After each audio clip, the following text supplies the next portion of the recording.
ओम शांति।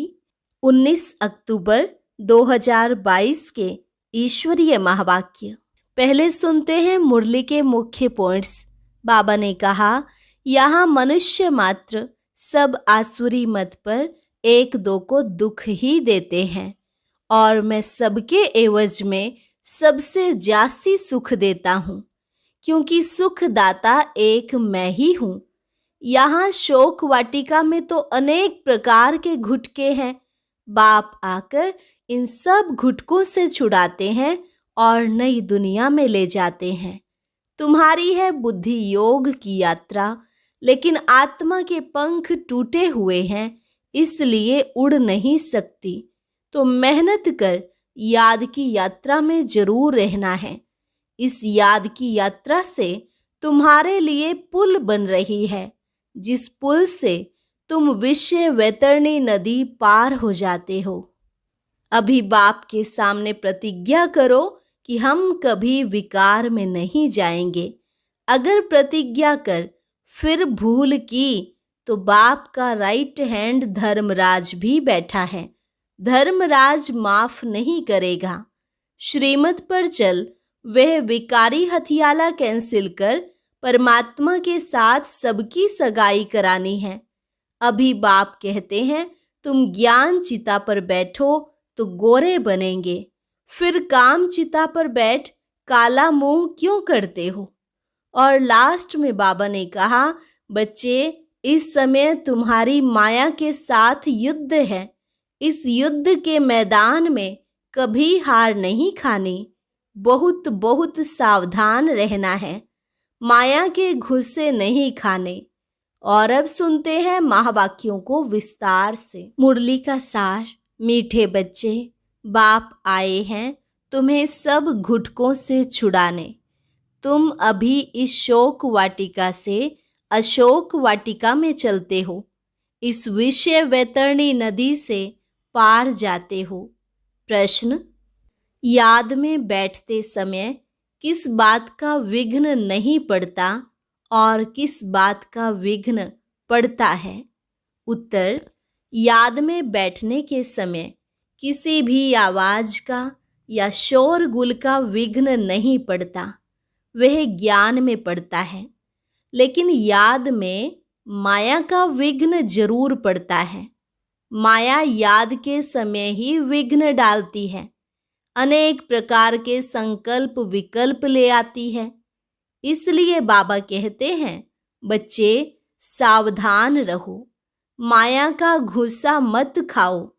शिव बाबा जो तुम्हें अपार सुख देता है, सर्व संबंधों की स्क्रीन है, उसे बहुत बहुत प्यार से याद करो। याद में तीखी दौड़ी लगाओ। गीत, रात के राही थक मत जाना, सुबह की मंजिल दूर नहीं। ओम शांति। मीठे मीठे बच्चे जो यात्रा पर हैं, वैसे जो बैठे हैं उनको यात्रा पर थोड़े ही कहा जाता है। यह यात्रा कैसी वंडरफुल है। शांति की यात्रा, शांति धाम में जाने की यात्रा। रावण के राज्य में गुटखा खाकर मरना होता है। एक सत्यवान सावित्री की कहानी है ना, कि काल से भी सावित्री सत्यवान की आत्मा को वापस ले आई। वास्तव में ऐसी कोई बात है नहीं, बाकी आधा कल्प काल खाता है, अंत में गुटखा आता है ना। रावण जिसको वर्ष वर्ष जलाते रहते हैं, वह हमारा दुश्मन है, यह नहीं जानते। बाबा कहते हैं, मैं आया हूँ तुमको शोक वाटिका से निकाल अशोक वाटिका में ले जाने, जहाँ गुटखा खाना नहीं होता। यहाँ तो अनेक प्रकार के गुटके हैं। माँ बाप पति बच्चों के गुटके खाते रहते हैं, पति विकार में फंसाते हैं। बाप आकर इन सब घुटकों से छुड़ाते हैं और नई दुनिया में ले जाते हैं। अभी आत्मा के पंख टूट गए हैं, आत्मा उड़ नहीं सकती, फिर याद की यात्रा नहीं कर सकते हैं। बरोबर यह बुद्धि योग की यात्रा है। लिखा है ना, मन मना भव, इसका अर्थ कोई यात्रा थोड़े ही समझते हैं। कहते हैं राम ने बंदरों की सेना ली और बंदरों ने पुल बनाई। बंदर पुल कैसे बनाएंगे? यह तुम्हारी याद के यात्रा की पुल बन रही है, जिस पुल से तुम विषय वैतरणी नदी पार हो जाते हो। बाप इस नदी में तैरना सिखलाते हैं। खिवैया है ना, विषय वैतरणी नदी से पार कराए शिवालय में ले जाते हैं। कहते हैं अमृत छोड़ विष काहे को खाए। तो ज्ञान को अमृत कहा जाता है। ज्ञान से सद्गति होती है। शास्त्रों को ज्ञान नहीं कहेंगे, वह है भक्ति की सामग्री। शास्त्र पढ़ने से सतयुग आ नहीं सकता, सद्गति हो नहीं सकती, इसलिए उनको ज्ञान अमृत नहीं कहेंगे, वह है भक्ति। ज्ञान में पहले 100% सद्गति, फिर धीरे धीरे नीचे उतरते हैं। यह नहीं कहेंगे कि सतयुग में भी दुर्गति होती है, वहां दुर्गति का नाम नहीं होता। कलयुग में सबकी दुर्गति होती है। तुम जानते हो सर्व पर दया करने वाला बाप एक ही है, जिसको श्री श्री कहा जाता है। फिर श्री श्री का टाइटल सब पर रख देते हैं। श्री कहा जाता है देवताओं को, श्री लक्ष्मी नारायण, श्री राम सीता। तो ऐसा श्री बनाने वाले को श्री श्री कहा जाता है। तुम बाप के सामने प्रतिज्ञा करते हो कि हम कभी विकार में नहीं जाएंगे। अगर प्रतिज्ञा कर फिर भूल की तो बाप का राइट हैंड धर्मराज भी बैठा है। धर्मराज माफ नहीं करेगा। बाप भी गुप्त, ज्ञान भी गुप्त, मर्तबा भी गुप्त। यह सिर्फ तुम बच्चे ही जानते हो कि हमको श्रीमत देने वाला कोई मनुष्य हो नहीं सकता। प्रजापिता ब्रह्मा द्वारा बाप रचना रचते हैं। प्रजापिता सूक्ष्म वतन में तो होता नहीं, जरूर यहाँ ही होगा। तुम बच्चे समझ गए हो कि ब्रह्मा इस समय ब्राह्मण है, इनको भविष्य में बादशाही मिलती है। देवताएं पतित दुनिया में तो राजाई कर न सके, तो पुरानी दुनिया का विनाश चाहिए। विनाश होना भी है जरूर। अभी थोड़ी देरी है, तुम्हारा अभी नए झाड़ का सैपलिंग ही पूरा नहीं लगा है। आगे गाते थे त्वमेव माता च पिता त्वमेव, सबके आगे यह महिमा गाते रहते हैं, समझ से कुछ भी नहीं। अच्छा विचार करो, ब्रह्मा माता कैसे हो सकते? लक्ष्मी नारायण की भी अपनी राजाई चलती है, तो उनको मात पिता कह ना सके। तो इस समय परम पिता परमात्मा प्रैक्टिकल में मात पिता का पार्ट बजा रहे हैं। फिर भक्ति मार्ग में महिमा गाई जाती है, उसमें भी पहले पहले शिव बाबा को त्वमेव माता च पिता कहते हैं, पीछे लक्ष्मी नारायण सीताराम सबको कहते रहते। अक्ल तो कुछ है नहीं। शिव बाबा है स्क्रीन, यह मनुष्य मात्र सब आसुरी मत पर दुख ही देते रहते हैं, और मैं सबके एवज में सबसे जास्ती सुख देता हूँ। मैं दाता हूँ। मैं तुम बच्चों को श्रीमत देता हूँ कि बच्चे तुम जितना याद की यात्रा पर रहेंगे, स्वदर्शन चक्र फिराएंगे, कमल फूल समान बनेंगे, उतना उच्च पद पाएंगे। इन अलंकारों का अर्थ कोई समझा न सके। अलंकार तुम ही धारण करते हो। निशानी विष्णु को दे दी है, तीसरा नेत्र भी देवताओं को दे दिया है। वास्तव में तीसरा नेत्र भी तुमको मिलता है। त्रिनेत्री त्रिकालदर्शी अक्षर है ना, इसका अर्थ भी इस समय तुम आत्मा की बुद्धि में है। आत्मा की बुद्धि में ही सब कुछ रहता है। मेरी आँख, नाक, कान भी शरीर नहीं कहता है, आत्मा कहती है यह मेरा शरीर रूपी महल है। आत्मा को मालूम पड़ा है कि मुझ आत्मा में 84 जन्मों का पार्ट नूंधा हुआ है। कितनी गुप्त बातें हैं। आत्मा को रॉकेट भी कहते हैं। जिस आत्मा को शरीर छोड़ लंदन में जाना होगा तो सेकंड में चली जाएगी। उन्होंने कितना तीखा रॉकेट बनाया है जो सुबह चले तो शाम को पहुंच जाए। आगे स्टीमर में 3-4 मास लग जाते थे, अभी भी स्टीमर में 1 मास लग जाता है, एरोप्लेन में 1 दिन। परंतु आत्मा बहुत तीखा रॉकेट है जो 1 सेकंड में पहुंच जाती है, जो कोई भी देख ना सके। तुम आत्मा का ऑलराउंड पार्ट है। अच्छा, परमात्मा का पार्ट क्या है? द्वापर से मेरा साक्षात्कार करने का पार्ट है। जो जिस भावना से मुझे याद करता है उनकी मनोकामना पूर्ण करता हूँ। अभी मेरा ज्ञान देने का पार्ट है, पतितों को पावन बनाने का पार्ट है।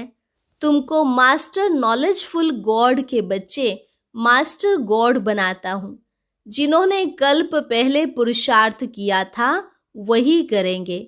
बच्चे कहते हैं कल्प पहले आए थे, अब फिर से वर्षा ले रहे हैं। किसके पास? माता पिता के पास। सरस्वती सबकी माता है। उनकी माता यह ब्रह्मा, इनकी माता तो कोई है नहीं। शिव बाबा खुद कहते हैं तुम मेरी वन्नी पत्नी हो। तो फिर मैं कहता हूँ पति बिगर खाना मैं कैसे खाऊंगा? तो अच्छा, शिव बाबा और हम दोनों इकट्ठे खाते हैं, नशा तो रहता है ना। तुम भी खुद कहते हो कि बाबा दलाल बन आया है अपने साथ सगाई कराने। तुम श्रीमत पर परमात्मा के साथ सबकी सगाई कराते हो। पंडितों ने जो विकार का हथियाला बांधा है वह बाप कैंसिल कराते हैं। बाप कहते हैं तुम ज्ञान चिता पर बैठो तो गोरे बनेंगे। काम चिता पर बैठ तुम काला मोह क्यों करते हो? श्याम सुंदर का अर्थ तुम जानते हो। श्री कृष्ण है सुंदर, अभी तो वह भी श्याम है। अब बाप ने आकर अपना परिचय दिया है। तुम हो पतित पावन गॉड फादर के स्टूडेंट। तो यह पाठशाला है। पाठशाला में पढ़ाई होती है, मेहनत करनी पड़ती है। और उन सत्संगों में मेहनत नहीं है। वहां तो गीता सुनी, ग्रंथ सुना और घर गया। वहां कोई थोड़े ही कहता है कि पवित्र बनो, यात्रा करो, आगे चल। यह सब जिस्मानी यात्राएं आदि बंद हो जाएंगी। बर्फ पड़ी, वह एक्सीडेंट हुआ तो कोई जाएंगे नहीं, क्योंकि तुम्हारी यात्रा जोर होती जाएगी। हमारी यात्रा है शिवालय तरफ। पहले शिव की पुरी शिवालय में जाएंगे, फिर शिव की स्थापन की हुई पुरी शिवालय स्वर्ग में जाएंगे। शिवपुरी और विष्णुपुरी दोनों को शिवालय कहेंगे, क्योंकि मुक्ति जीवन मुक्ति दोनों शिव बाबा ही देते हैं। तो सतयुगी दैवी घराना शिव बाबा स्थापन करते हैं। अच्छा, याद में आवाज का विघ्न पड़ नहीं सकता। ज्ञान सुनने में शोर का विघ्न पड़ेगा। मनुष्य तो कहते हैं शांति करो, नहीं तो याद में विघ्न पड़ेगा। परंतु योग में आवाज विघ्न नहीं डालता, विघ्न डालती है माया। बच्चों के साथ माया की युद्ध है। बच्चों को युद्ध के मैदान में हार नहीं खानी चाहिए। माया तो घूंसा लगाती रहती है। माया ने नाक पर घूंसा लगाया तो यह गिरा, फिर खड़े हुए, फिर नाक पर लगाया तो यह गिरे। तो बाप कहते हैं यह माया काम क्रोध के घूंसे मारती है। इससे तुम्हें बहुत बहुत सावधान रहना है, घूंसे नहीं खाने हैं। अच्छा, मीठे मीठे सिकिलधे बच्चों प्रति माता पिता बाप दादा का याद प्यार और गुड मॉर्निंग। रूहानी बाप की रूहानी बच्चों को नमस्ते। रूहानी बच्चों की रूहानी बाप दादा को नमस्ते नमस्ते, गुड मॉर्निंग। धारणा के लिए मुख्य सार। पहली पॉइंट, ज्ञान के सब अलंकारों को धारण कर स्वदर्शन चक्रधारी त्रिनेत्री त्रिकालदर्शी अर्थात मास्टर गॉड बनना है। दूसरी पॉइंट, बाप के राइट हैंड धर्मराज को स्मृति में रख कोई भी विकर्म नहीं करने हैं। पावन बनने की प्रतिज्ञा करके कभी विकार में नहीं जाना है। वरदान, दृढ़ प्रतिज्ञा द्वारा अलबेलेपन के लूज स्क्रू को टाइट करने वाले तीव्र पुरुषार्थी भव। दृढ़ प्रतिज्ञा द्वारा अलबेलेपन के लूज स्क्रू को टाइट करने वाले तीव्र पुरुषार्थी भव। प्रतिज्ञा में लूज होने का मूल कारण है अलबेलापन। जैसे कितनी भी बड़ी मशीनरी हो, लेकिन एक छोटा सा स्क्रू लूज हो जाता है तो सारी मशीन को बेकार कर देता है। वैसे प्रतिज्ञा को पूरा करने के लिए प्लान बहुत अच्छे बनाते हो, पुरुषार्थ भी करते हो, लेकिन पुरुषार्थ व प्लान को कमजोर करने का स्क्रू एक ही है, अलबेलापन। वह नए नए रूप में आता है। उसी लूज स्क्रू को टाइट करो। मुझे बाप समान बनना ही है। इसी दृढ़ संकल्प से तीव्र पुरुषार्थी बन जाएंगे। स्लोगन, बेहद की वैराग्य वृत्ति ही समय की समीपता का फाउंडेशन है। बेहद की वैराग्य वृत्ति ही समय की समीपता का फाउंडेशन है। और अभी मातेश्वरी जी के अनमोल महावाक्य। अभी तो यह सारी दुनिया जानती है कि परमात्मा एक है। उस ही परमात्मा को कोई शक्ति मानते हैं, कोई कुदरत कहते हैं, मतलब तो कोई न कोई रूप में जरूर मानते हैं। तो जिस वस्तु को मानते हैं अवश्य वह कोई वस्तु होगी, तब तो उनके ऊपर नाम पड़े हैं। परंतु उस एक वस्तु के बारे में इस दुनिया में जितने भी मनुष्य हैं उतनी मतें हैं, परंतु चीज फिर भी एक ही है। उसमें मुख्य 4 मतें सुनाते हैं। कोई कहता है ईश्वर सर्वत्र है, कोई कहता है ब्रह्म ही सर्वत्र है, कहते हैं सर्वत्र ब्रह्म ही ब्रह्म है। कोई कहता ईश्वर सत्यम माया मिथ्यम, कोई कहता है ईश्वर है ही नहीं, कुदरत ही कुदरत है।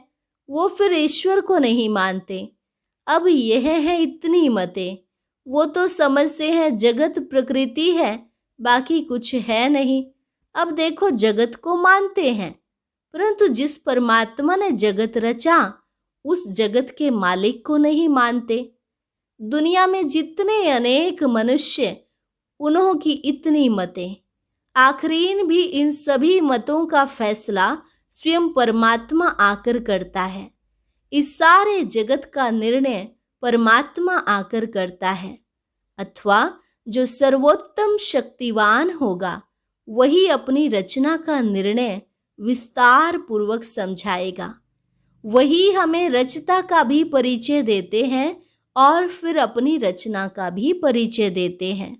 कई मनुष्य ऐसे प्रश्न पूछते हैं, हमको क्या साबिती है कि हम आत्मा हैं? अब इस पर समझाया जाता है, जब हम कहते हैं अहम आत्मा उस परमात्मा की संतान है, अब यह है अपने आप से पूछने की बात। हम जो सारा दिन मैं कहता रहता हूँ वो कौन सी पावर है? और फिर जिसको हम याद करते हैं वो हमारा कौन है? जब कोई को याद किया जाता है तो जरूर हम आत्माओं को उन्हों द्वारा कुछ चाहिए। हर समय उनकी याद रहने से ही हमको उस द्वारा प्राप्ति होगी। देखो मनुष्य जो कुछ करता है जरूर मन में कोई न कोई शुभ इच्छा अवश्य रहती है। कोई को सुख की, कोई को शांति की इच्छा रहती है। तो जरूर जब इच्छा उत्पन्न होती है तो अवश्य कोई लेने वाला है, और जिस द्वारा वो इच्छा पूर्ण होती है वो अवश्य कोई देने वाला जरूर है, तभी तो उनको याद किया जाता है। अब इस राज को पूर्ण रीति से समझना है, वह कौन है? यह बोलने वाली शक्ति मैं स्वयं आत्मा हूँ, जिसका आकार ज्योति बिंदु मिसल है। जब मनुष्य स्थूल शरीर छोड़ता है तो वो निकल जाती है। भले इन आँखों से नहीं दिखाई पड़ती है, अब इससे सिद्ध है कि उसका स्थूल आकार नहीं है, परंतु मनुष्य महसूस अवश्य करते हैं कि आत्मा निकल गई, तो हम उसको आत्मा ही कहेंगे, जो आत्मा ज्योति स्वरूप है। तो अवश्य उस आत्मा को पैदा करने वाला परमात्मा भी उसके ही रूप माफिक होगा। जो जैसा होगा उनकी पैदाइश भी वैसी होगी। फिर हम आत्माएं उस परमात्मा को क्यों कहते हैं कि वो हम सर्व आत्माओं से परम है? क्योंकि उनके ऊपर कोई भी माया का लेप छेप नहीं है। बाकी हम आत्माओं के ऊपर माया का लेप छेप अवश्य लगता है, क्योंकि हम जन्म मरण के चक्र में आती हैं। अब यह है आत्मा और परमात्मा में फर्क। अच्छा, और अब सुनते हैं आज का अव्यक्त ज्ञान मोती।